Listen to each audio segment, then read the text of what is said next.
Welcome to this first session of Embedded Writing, where you will conquer some of your on-demand writing fears.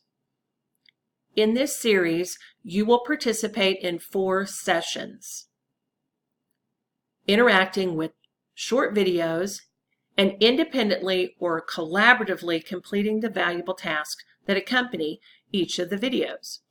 My name is Mindy Applegate, and I'm an instructional collaborator with Southwest Plains Regional Service Center, and I will be your guide through this writing exploration. During our time together, I will provide you with some important foundational information. I will ask you to do some reading from the experts. I'll ask you to participate in a few writing tasks, and most importantly, I'll ask you to compare what you find here to your own practices. You're in the driver's seat during this exploration, so you will want to determine what's already working for you and your students and make changes to those practices that are not serving all of you well. Well, let's get started. I'd like to begin with a check for understanding. That check is in the form of a KWHL. You may use the KWHL that's provided in your online packet, or you may create one of your own. This KWHL activity has 2 parts. First, list at least 3 things, facts, feelings, attitudes you know or you feel about on-demand writing. Please pause the video while you think and then record your answers. Now give yourselves a few minutes to respond to this activity. Keep this information handy. You'll want to compare what you have written at this time to what you write at the end of the session. Begin taking your notes now. Welcome back. If you are learning with a friend, please take a moment to share your notes. You may want to share things like the points that you had in common. You may also want to include additional notes that your partner had that you did not. Other considerations may be, do your notes say anything about your own writing styles?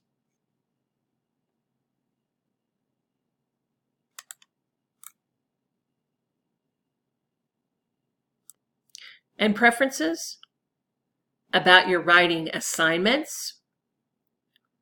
Always remember to thank your partner for sharing ideas. Now on to the second part of this activity. Please list something you know about each of the following modes of writing. Letters, a speech, an article, an editorial, a narrative, or a dialogue. Again, pause the video while you think and record your answers. Welcome back. Now I'd like you to peruse your own responses.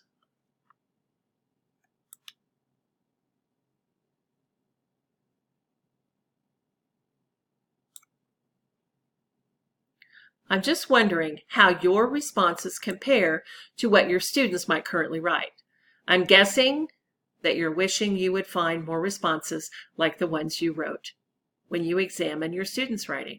If my guess is accurate, I know you can do something about this, and your journey to improve student writing begins now. Here's the essential question we'll answer during this session.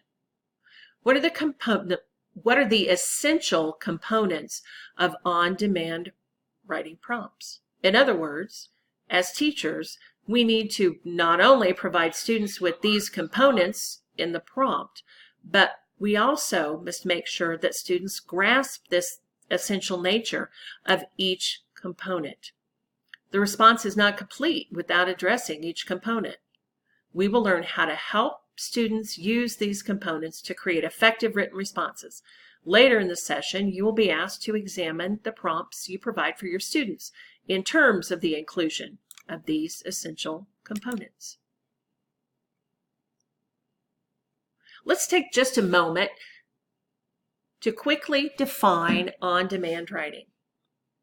On-demand writing is writing to a prompt in an allotted amount of time Within that prompt, you will be given purpose, audience, and form. You will show how well you can argue or persuade, inform, or narrate. You will also show how well you grasp content or what you write, structure, organization and sentence structures, and conventions, which includes grammar and word choice. In order to focus on the essential components of a writing prompt, let's use an otherwise popular abbreviation to help students remember. Instead of the World Wrestling Federation, let's use WWF to remember who, what, and format. This should be easy for students to remember, but please don't threaten with a takedown if they don't.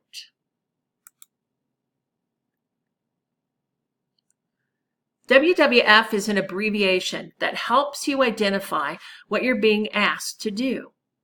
WWF can be found in the task of an effective writing prompt. The first W is who. Who's your audience?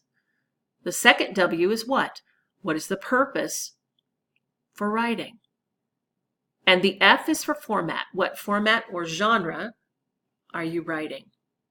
If this information is not a poster or a reference tool for your students, please consider making it available in one or both of these options. You will find that you do not need to repeat instructions or the use of components as often. This time can be spent coaching students to elaborate on their responses.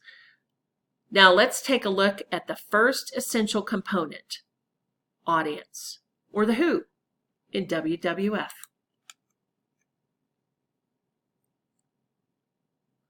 Here's a short list of potential audiences.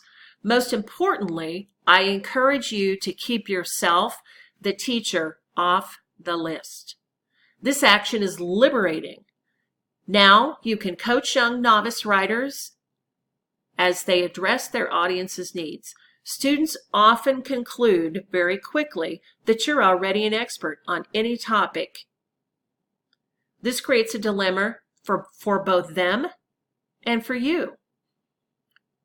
How can they help teach you something that you already know? In short, remind your students that you're their coach, supporting them in both writing successes and revisions. You'll be watching and listening to them learn and offering valuable advice based upon your observations. If you take a look at the slide provided, notice the yellow font. Each font includes the audience for this particular prompt. Now, I'd like for you to take several minutes to write down a few of the prompts from your own courses. If you have these prompts already available, then pause the video and take a moment to pull those up and take a look at them. Here's your criteria for looking. Who are the audiences your students address? Do their choices of audience require them to stretch, to learn about other cultures, to learn about different age groups, to learn about others in general? Now, before you completely scrap a prompt, ask yourself, could you revise it?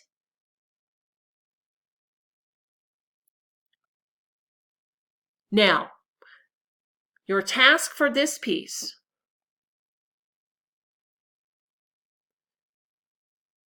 may make you decide that you may want to work strictly on who or audience at this time, or you can wait to apply this learning to your own assignments after you've completed the video. Remember, you were in the driver's seat, so you may pause now and work on the analysis of audience, or you may wait until you've listened to the other two essential components and then work on all three as you go. Now, on to the second W in WWF. What or purpose?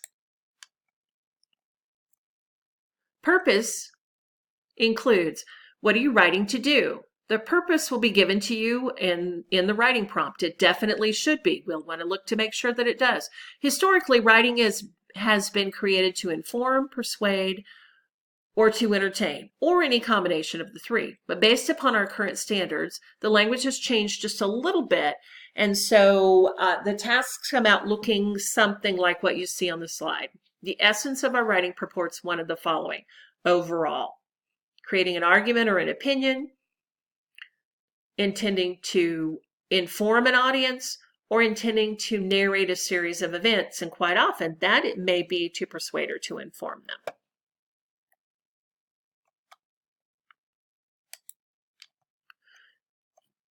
If I call your attention again to the yellow font, notice the highlighted purposes in the tasks. They should be clear to the writers who take on the task of effectively conveying this information through the written word.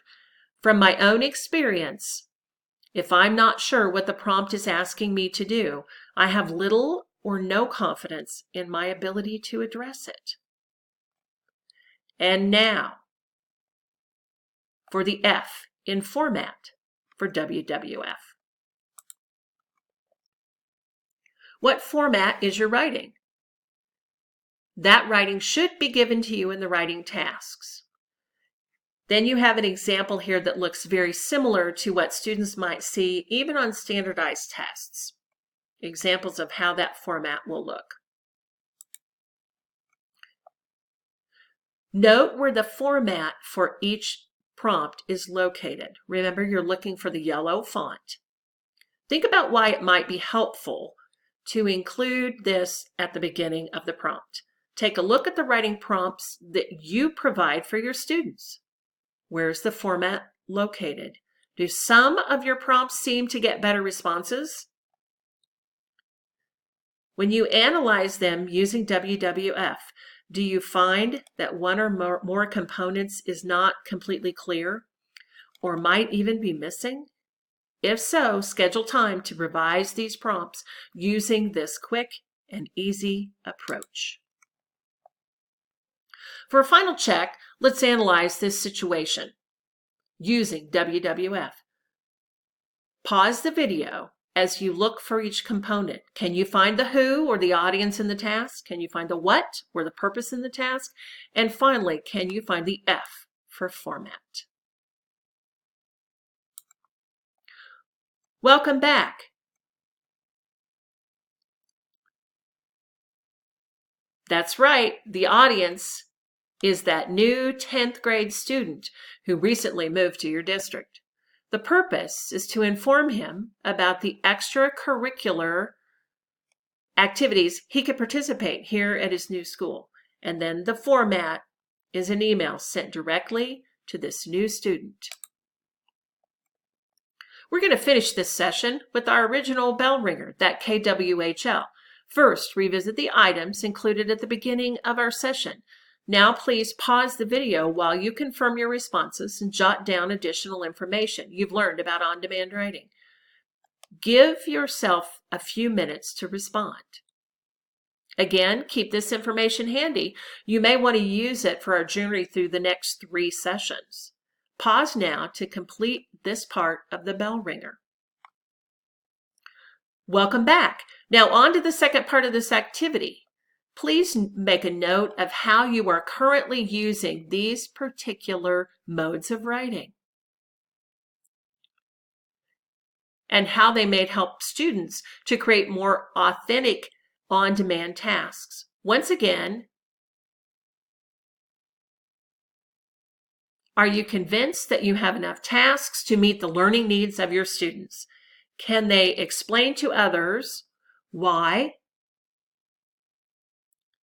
they are learning about writing and why it's important? Are they confident writers? If you aren't happy with your answers to these questions, you will find the options to support your students as we continue our exploration of on-demand and embedded writing in the next 3 sessions. Thanks for joining me, and I'll see you at the next session.